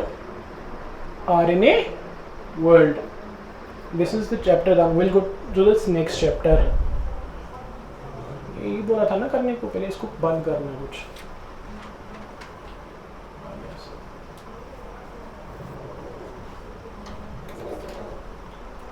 डेढ़ बजे तक की क्लास, राइट? अरे we started off with 11:30 no, कि आपको एडिशनल क्लास है कोई इसके बाद? चलो ठीक है, कोई बात नहीं, will evo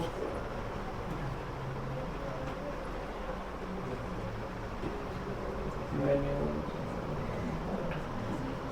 PDF. Let's we try.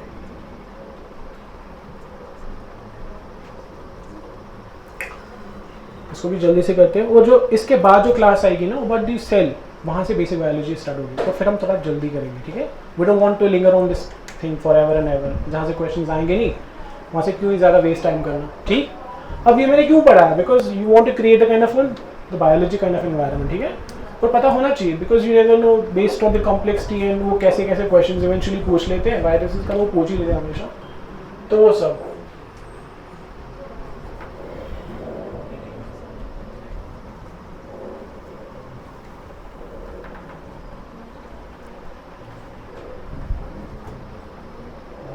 ये ज़रूरी नहीं है, आई गेस मेरा मास्क क्लासिफिकेशन यहाँ से थोड़ा सा पढ़ेंगे। अब चलो, we have this is like the same topic थोड़ा सा आगे। नाउ वी नो दैट कि लाइफ आई, ठीक है, कॉम्प्लेक्स लाइफ भी बनी। वी अज्यूम कि अब मतलब कॉम्प्लेक्स लाइफ बनी, आरएनए से पहले यूनिसेल मतलब सेल बनी, उसके बाद इवेंचुअली कॉम्प्लेक्सिटी आई। Now we want to know कि जितने भी लिविंग ऑर्गेनिजम्स है, can we actually group them, can we actually group them into different categories? Why do we want to group them? Because we want to make things simple for us to remember, ठीक है। जैसे हम UPSC में syllabus को पढ़ते हैं, फिर हम अलग अलग से कॉपी बनाते हैं। यार कोई पानी लाएगा? I just want some water. उनके पास होगा एक बोतल। we will finish it up in in 20 minutes I guess. I'll see the next class. तो क्या बोल रहा था मैं? Why do we want classification? Because we want to identify organisms and make things simple for us, ठीक है। So it was this guy, उसका नाम था विटिकर। क्या नाम था? विटिकर। ये भी आपकी एनसीईआरटी में मेंशन है, ठीक है, डू रिमेंबर दैट। बंदे का नाम था विटिकर, ठीक है। और जब मैंने मेडिसिन पढ़ी, जब हम 11-12 का मेडिसिन पढ़ते हैं, इसमें इसको ये बहुत एग्जॉस्टिव टॉपिक है, ठीक है, इसको बहुत टाइम लगता है पढ़ने में। We have to read so many classification there are there, but UPSC में इसकी कोई रेलेवेंस नहीं है, ठीक है। तो Whittaker came up with a 5-fold classification. He grouped every organism that are there into 5 groups. As you can see here, the 5 kingdoms are, first is Monera, second, ये किसी ने पढ़ी है क्या? I feel the voices are like rising. पढ़ा होगा किसी ने, हाँ? Second is what? Protista. Third is Plantae. नहीं fungi, sorry, थोड़ा तो fungi है। नहीं, we'll go with the right approach. लाया? अच्छा ठीक है, फंगाई, ठीक है। फोर्थ इज प्लांटी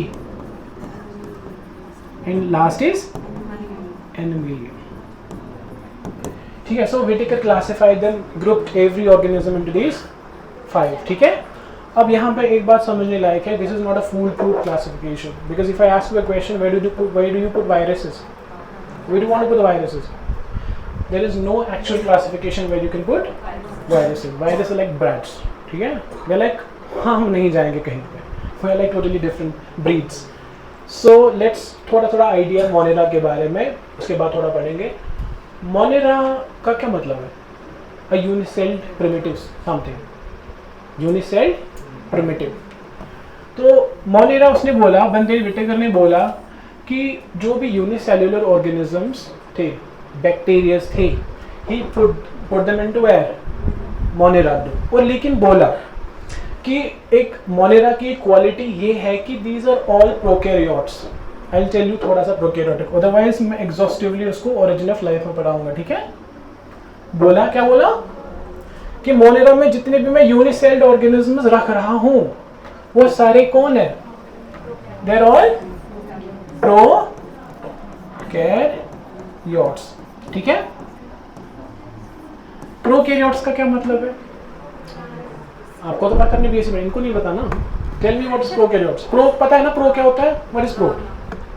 बोलो भाई। प्रो का मतलब तो पुराना, ठीक है, प्रिमिटिव। कैरियोट्स, कैरियोट्स का मतलब न्यूक्लियस, ठीक है, प्रिमिटिव। ये जो यूनिसेल्ड ऑर्गेनिजम्स है, these all these prokaryotes which actually are in the Monera group, ठीक है, ये सेल है, ठीक है, लेकिन इनका जो न्यूक्लिक मटेरियल है, वेदर इट इज आरएनए और DNA, let's not talk about it, ठीक है। वो पॉइंट ये है कि जो उनका जेनेटिक मटेरियल है वो खुला है, ठीक है, ऐसे पड़ा है सेल में, इसकी कोई मेम्ब्रेन नहीं, there is no membrane to protect the genetic material, ठीक है। So since they do not have a particular membrane, they are primitive. They have a kind of a primitive nucleus. They don't even have a nucleus for that matter. Nucleus हम बोलते हैं जब कोई layer होती है जो genetic material को enclose करती है. But they don't have, therefore primitive. So every unicelled organism, कोई भी हो, doesn't matter. If you see that it does not have a nucleic membrane where the genetic material would have been kept, it is a Monera, ठीक है। Protista, अब protista में obviously इसका opposite होएगा, ठीक है, मतलब it is pretty easy to understand. Protista में अब कौन से ऑर्गेनिज्म होंगे, यूनिसेल्ड इसमें इसने डाले, ठीक है, कुछ तो यूनिसेल्ड होंगे ना जिनके पास मेम्ब्रेन होएगी। So where did he put this group of animals into, organism into, Protista में, ठीक है। दीज आर ऑल यूनिसेल्युलर, ठीक है, all unicellular but eukaryotes. U means true. U का क्या मतलब होता है? And with it you have understood that they must have what? A nuclear membrane around them. ठीक है, समझ में आई? Have you guys understood it अच्छे से? उसके बाद फंगाई, तीसरा क्या है? ये मैं इरेज करूं कुछ?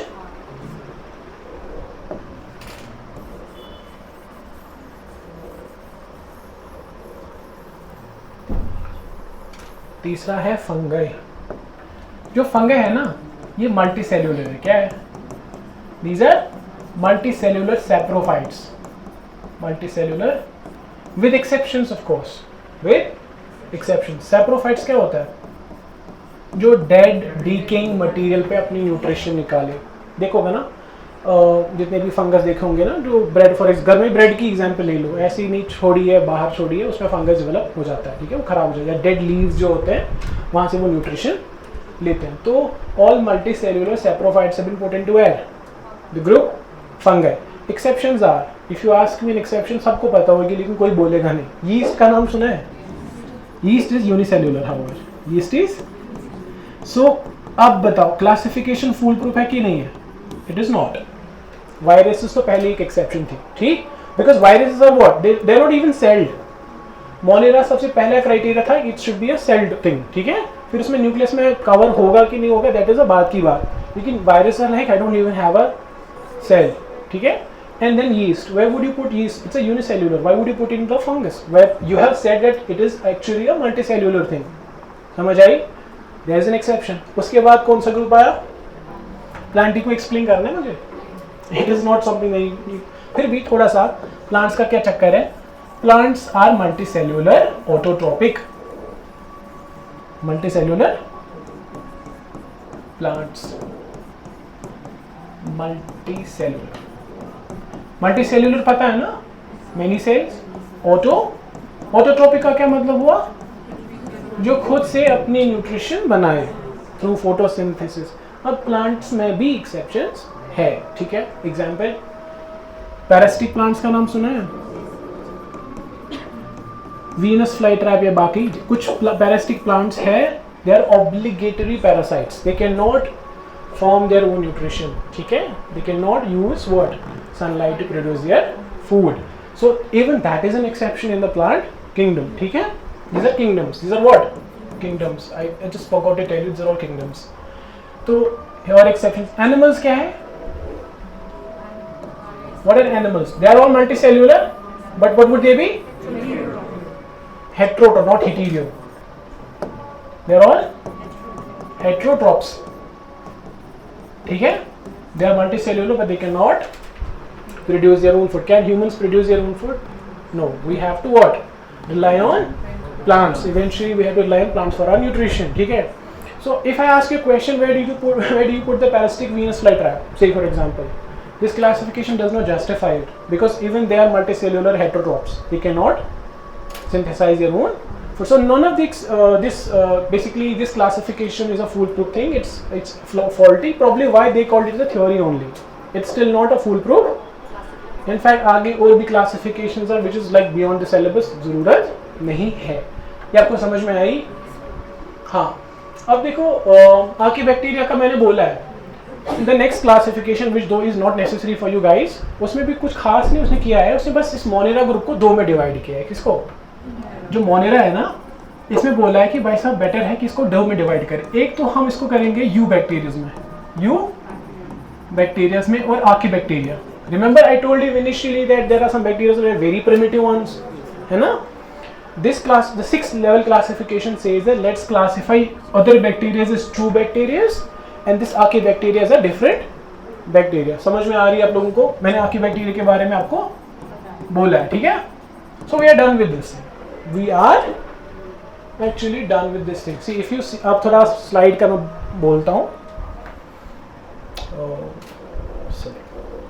ये मैंने बोला, ठीक है? This is what a six kingdom system where he has classified even the Monera, which are unicellular prokaryotes. Unicellular. They have classified it into U bacteria as true bacteria, है ना? As true and archaebacteria as primitive. आकी का मतलब primitive है, ठीक है? Protista, I said, Plantae, fungi and animalia, ठीक है? Done. कोई confusion है इसमें? ये तो basics है भाई, ये basics में पढ़ा रहा हूँ. Moving to the next thing. ज़रूरत नहीं है. Archaebacteria already done, right? है ना? ये थोड़ा सा जब हम सेल पढ़ेंगे ना बेसिकली, कि थोड़ा बोलता हूँ एक्चुअली. देखो जो बैक्टीरिया की बात हो रही है, ठीक है? अदरवाइज रिमेंबर मैं सेल में पढ़ाऊंगा, ठीक है? थोड़ा सा आइडिया दूंगा. जो बैक्टीरिया है ना, बैक्टीरिया का क्या रहता है? बैक्टीरिया के डिफरेंट फॉर्म्स है. क्या है? अब बैक्टीरिया किस में पढ़ता है? किस ग्रुप में पढ़ता है बैक्टीरिया? मोनेरा में पढ़ता है, ठीक है ना? And they are all what? Unicellular prokaryotes. अब डिपेंड करता है कि आगे जाकर बैक्टीरिया की शेप क्या होएगी, उसके हिसाब से इनकी क्लासिफिकेशन है. जैसे फॉर एग्जांपल कोकाई, कभी सुना है ना आप? कोकाई की इनकी शेप कैसी होती है? राउंड, स्फेरिकल, ठीक है? दे स्फेरिकल, ठीक है? फिर कभी सुना होगा बैसिलस कभी नाम सुना है? भाई बहुत सारे बैक्टीरिया बैसिलस वाले हैं ना. एग्जांपल लैक्टोबैसिलस सुना है ना, जो हमारी कर्ड में होता है, जो हमारे पेट में भी होता है. जब हम दूध पीते उसको कर्ड कौन बनाता है? लैक्टोबैसिलस. It's a bacteria. इसका रॉड शेप होता है ऐसे, ठीक है? They are rod shape bacteria, ठीक है? So it's just about the way they look. If a bacteria you find is spherical in shape, you call it's a cocci, ठीक है? And if you see that a bacteria is rod shaped this way, sometimes electron microscopy पे ऐसे दिखते हैं, ठीक है? कभी थोड़े और मोटे दिखते हैं, जो भी, they are all what? bacilli, ठीक है? और होता है विब्रियो, ठीक है? Vibrio is what? A comma shaped. वो थोड़ा कॉमा शेप्ड होता है, ठीक है? ऐसे. विब्रियो का नाम सुना है कभी? विब्रो कॉलेरा, किसी ने बोला, somebody has said it. Cholera जो डिजीज करवाता है ना, उसका नाम ही विब्रो कॉलेरा, ठीक है? वो भी एक बैक्टीरियल डिजीज है. फिलहाल के लिए बैक्टीरिया का ये 3 क्लासिफिकेशन याद रहेंगी. इट्स आइदर, मैं इसलिए बोल रहा हूँ इसको ना, क्योंकि जब हम एडवांस्ड वाला साइंस पढ़ेंगे, जब हम हेल्थ पढ़ेंगे, हेल्थ में हम पढ़ेंगे डिफरेंट डिजीजेस. हमें फॉर एग्जांपल टीबी पढ़ना है, थोड़ा सा आइडिया कोविड के रिलेटेड या बाकी सैल्मोनेला टाइफी, फिर मैं वहाँ पे थोड़ा आपको आइडिया दूंगा. इसलिए आपको ये याद रखना चाहिए. मैं वहाँ पे सिंपली बोलूँगा this is the bacilli. Now you should know, sir ने बैसिलाई बोला, व्हाट इट मीन्स कि the bacteria must be what? A rod shape, ठीक है? और eubacteria, now you know eubacteria किसको बोलते हैं? A true bacteria, different than archaebacteria which is the primitive one, ठीक है? आगे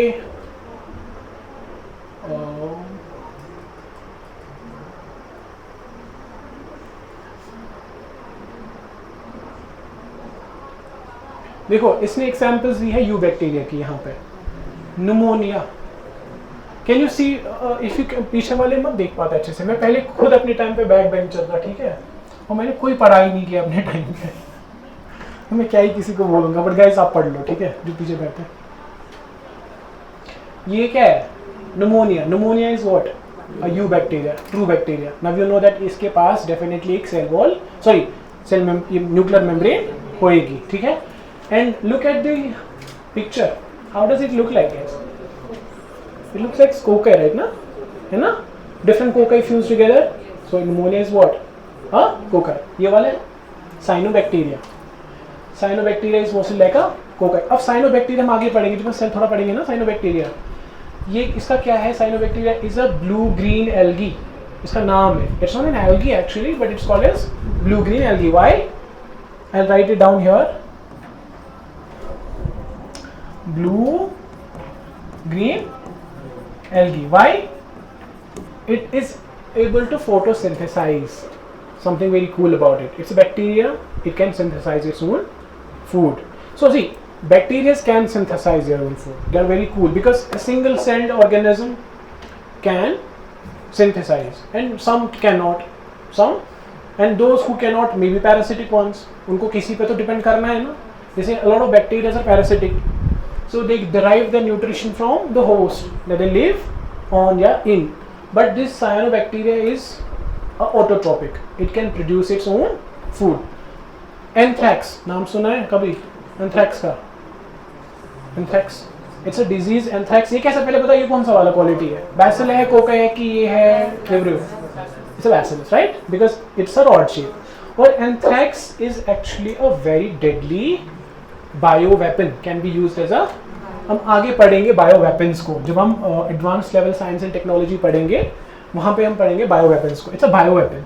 बायोवेपन क्या होता है bioweapon? if we use a living organism as a weapon, pretty simple to understand. Anthrax क्या है? अगर ये पता क्या, ये लोग कंट्रीज में क्या करते हैं, कभी टेलीग्राम में एंथ्रैक्स डाल के भेजते जिसको मारना होगा, वो एनवलप ओपन करेगा, एंथ्रैक्स हवा से फैलता है and the person is absolutely dead. ठीक है, ये बायोवेपन यूज होता है. इट्स अ क्लास, मतलब it's a very serious kind of bioweapon. ठीक है, anthrax, and it's a bacillus. The point here is it's actually a you bacteria and a bacillus kind. ठीक है, या थक तो नहीं गए, बोर तो नहीं हो गए? अब देखो ये यू बैक्टीरिया, आर्की बैक्टीरिया छोड़ो, हुए आगे सेल पढ़ेंगे, उसी टाइम पढ़ेंगे इसको. Types of not needed.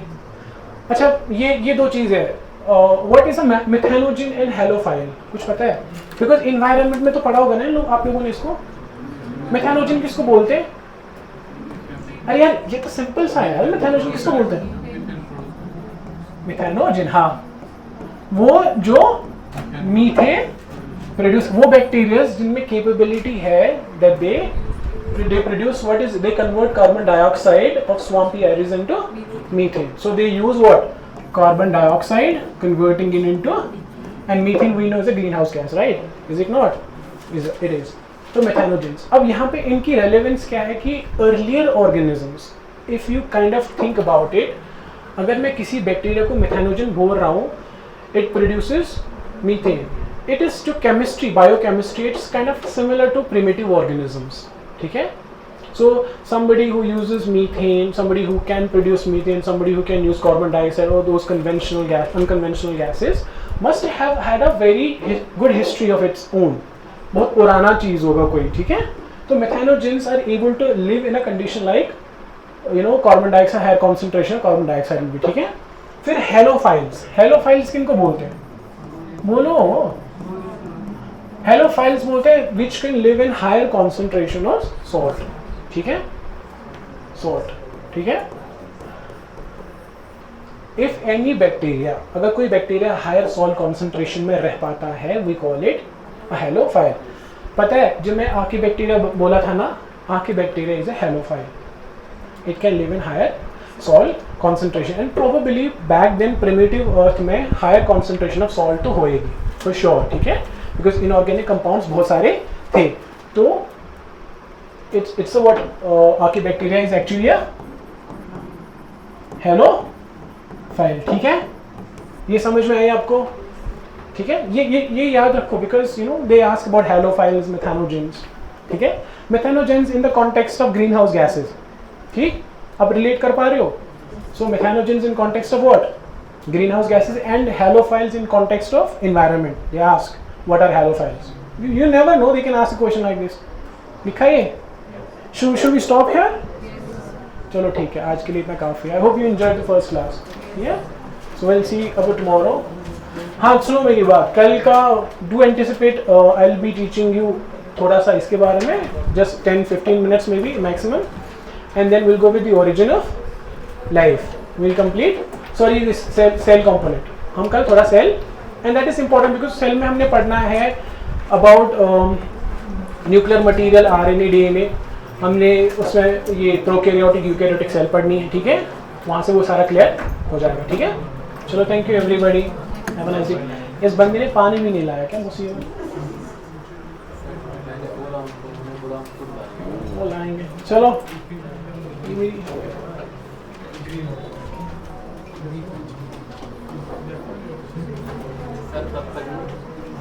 नहीं थैंक यू, वो नहीं समझ सकते. Thank you.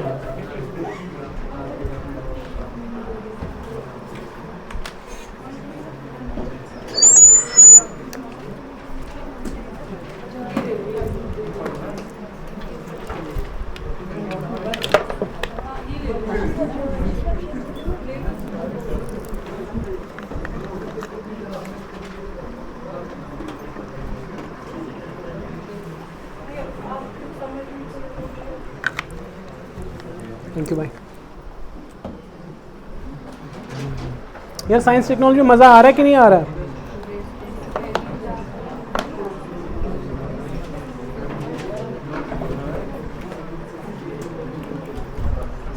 चलो थैंक यू एवरीबॉडी.